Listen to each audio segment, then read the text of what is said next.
Baru-baru ini viral di media sosial video aksi oknum TNI mengancam warga Antang, Makassar, Sulawesi Selatan. Video oknum TNI mengancam warga viral di grup WhatsApp.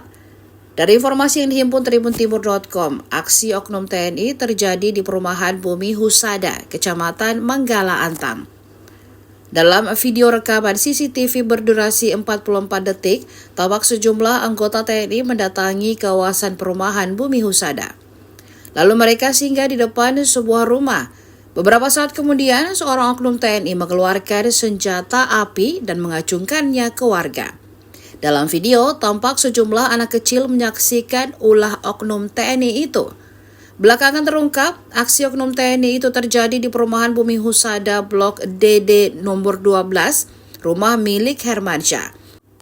Hermansyah diketahui merupakan Ketua Badan Pemenangan Pemilu atau Bapilu Dewan Ketua Pimpinan Daerah atau DPD Partai Gerindra Sulsel. Belum diketahui sosok oknum TNI yang mengacungkan senjata itu. Tim tribuntimur.com masih berupaya mengonfirmasi kepada pihak terkait. Ya, sini sana. 7 pistol. Sini terdata, tunggu pistolnya. Download Tribun X sekarang, menghadirkan lokal menjadi Indonesia.